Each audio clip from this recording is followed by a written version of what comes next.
Bismillahirrahmanirrahim. Assalamualaikum warahmatullahi taala wabarakatuh. Hai, apa khabar semua anak-anak?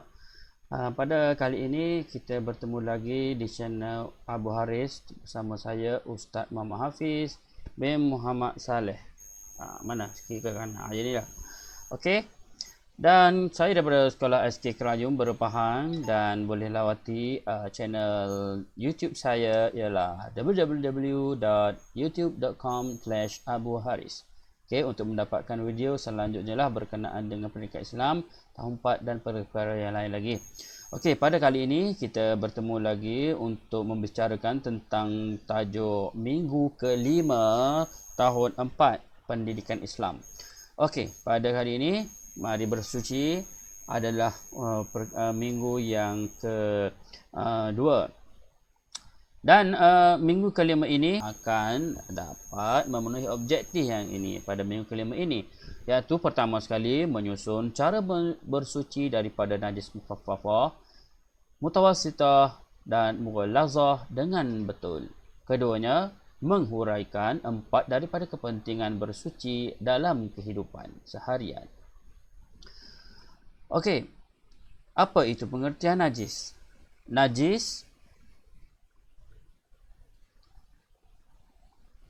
Pengertian najis ialah semua benda kotor yang menghalang daripada sah solat seperti darah dan tahi. Okey, ini adalah maksud najis.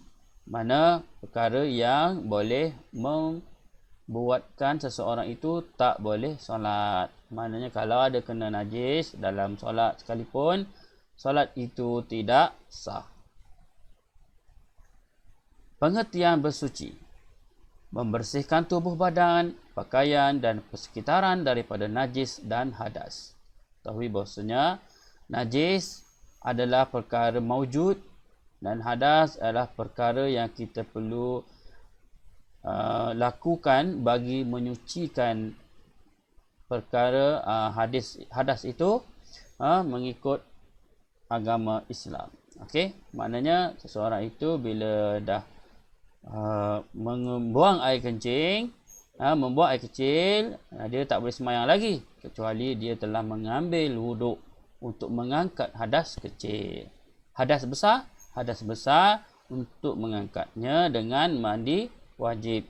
Jadi kalau tak buat benda ni, terus pergi ambil air sembahyang walaupun dia berhadas besar, solat itu tidak sah. Hadas besar seperti balik keluar mani, perempuan keluar darah haid, wiladah, orang yang beranak dan selainnya. Seterusnya, najis ada 3. Ini najis mukhaffafah, najis mutawassitah dan najis mughallazah. Setiap najis ini ada 2 perkara, iaitu najis aini, najis hukmi. Yakni najis aini najis yang nampak, najis hukmi ialah najis yang tak nampak. Berkenaan najis yang 3 ni, kita tengok apakah najis hukmi, apakah najis aini. Dan jenis-jenis najis memang ada 3, mukhaffafah, mutawassitah dan mughallazah. Jadi ketiga-tiga ini ada najis hukmi dia dan ada najis aini dia. Apakah itu najis aini, najis hukmi tu? Okey, kita tengok di sini. Najis aini bermaksud najis yang dapat dilihat zatnya walaupun sudah kering. Contoh, tahi dan darah. Contohnya tahi burung yang ada di sekeliling pagar rumah awak dan darah yang sudah kering. Kita nampak itu adalah darah dan kering, dia telah bertukar menjadi warna hitam. Yang kita tahu bahawasanya itu adalah darah. Najis hukmi pula ialah najis yang tidak dapat dilihat zatnya. Contoh, air kencing yang sudah kering. Contohnya awak telah tahu di tempat itu ada orang yang kencing, tapi najisnya sudah, warna najisnya tidak kelihatan.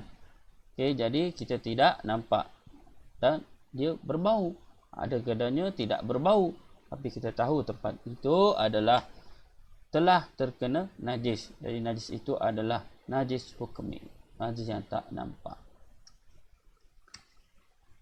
Najis mukhaffafah. Pengertian najis. Air kencing kanak-kanak lelaki yang berumur 2 tahun ke bawah, yang tidak makan dan tidak minum kecuali susu ibunya sahaja. Kanak-kanak lelaki yang berumur 2 tahun ke bawah. Najis mutawassithah. Najis selain najis mughallazah dan najis mukhaffafah, contoh air kencing, tahi dan darah. Manakala pengertian najis mughallazah, anjing, babi dan keturunannya serta segala perkara yang berkaitan dengan kedua-duanya. Contoh air kencing, air liur dan darah kedua-duanya. Cara membersihkan najis. Cara membersihkan najis mukhaffafah, pertamanya, renjiskan air mutlak ke tempat yang terkena najis.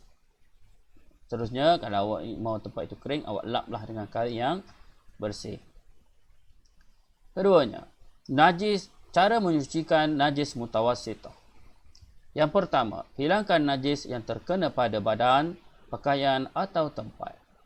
Kedua, basuh dengan air mutlak sehingga hilang kesan sama ada warna, bau dan rasa. Cara ketiga ialah cara menghilangkan najis mughallazah. Yang pertama, hilangkan najis yang terkena pada badan, pakaian atau tempat. Kedua, basuh dengan air tanah 1 kali. Ketiga, basuh dengan air mutlak 6 kali hingga hilang bau, warna, rasa dan bau. Hingga hilang bau, warna dan rasa. Kepentingan bersuci. Setelah adik-adik tengok gambar carta bulat pai yang ada dekat sini, telah dibahagikan kepada 2 bahagian, merah dan hijau. Dan di dalamnya telah dibahagikan kepada 3. Yang dimaksudkan, yang hijau dan merah itu adalah kita perlu menjaga kesucian, di mana kesucian ini perlu kita buat dari segi tayamum, mandi wajib, ambil wuduk dan berstinja dengan sempurna. Ini adalah cara-cara Islam mengajar umatnya supaya bersuci dan diterima dan boleh dibawa. Setelah bersuci, kita boleh solat. Manakala di bawahnya ialah menjaga kebersihan, di mana kita perlu membuang sampah di tempatnya, memakai pakaian yang bersih dan kemas, membersihkan kawasan sekolah, memakai kasut. Ini adalah perkara-perkara yang perlu kita buat setiap masa. Perlu kita menjaga kebersihan. Islam ni dia ada 2, iaitu menjaga kebersihan dan menjaga kesucian. Menjaga kebersihan belum tentu boleh masuk solat. Maknanya orang Islam nak solat perlu sucikan diri dia. Sucikan dirinya atas tadilah. Kena buat tayamum, mandi wajib, wuduk ataupun beristinja dengan sempurna. Mari contohi dan amalkan. Di sini ada satu cerita berkenaan dengan Hakim. Hakim ini ialah murid tahun 4. Di sini juga akan digariskan isi penting di mana kepentingan bersuci. Pertama sekali, kita tengok sini boleh rujuk muka surat 119 Hakim merupakan murid tahun 4 Sekolah Kebangsaan Taman Seri Damai.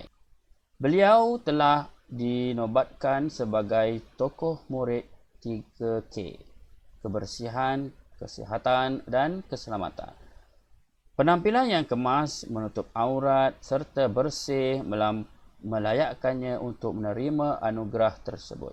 Selain itu, Hakim mengamalkan sifat mahmudah yang lain seperti menjaga wuduk, membersihkan kelas, mengemas rumah dan sering dilihat mengutip sampah di sekitar kawasan sekolah. Hakim sedar bahawa menjaga kesucian diri bukan sahaja menandakan kesempurnaan iman seseorang.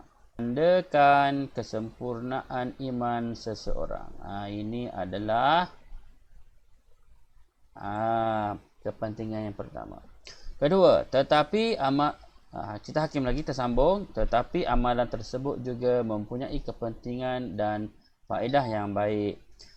Orang yang menjaga kesucian akan orang yang menjaga kesucian akan sentiasa sihat dan terhindar daripada penyakit. Yang kedua, ketika mereka juga akan berasa selesa, mereka juga akan berasa selesa dan segar untuk bergerak ke mana-mana.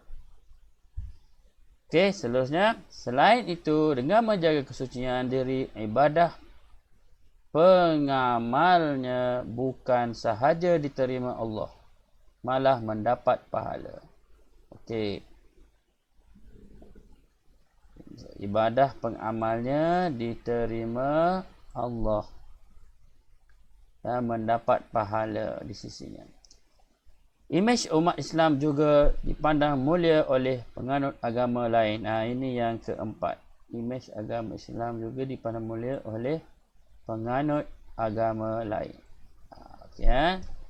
Jadi Ustaz dah gariskan isi-isi penting yang terdapat dalam kepentingan mengamalkan kebersihan. Jika masyarakat sekitar bersama-sama menjaga kebersihan, mereka dapat hidup dengan tenang dan harmoni. Dapat hidup dengan tenang dan harmoni. Bahkan pelancong juga berminat melawatkan negara kita. Okey, itulah sisi penting yang Ustaz gariskan.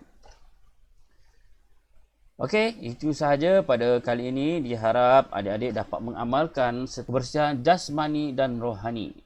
Okey, sebelum tu anak-anak, marilah kita untuk akhir sebelum tamat anak-anak buat dekat sinilah ya, buka buku muka surat 120.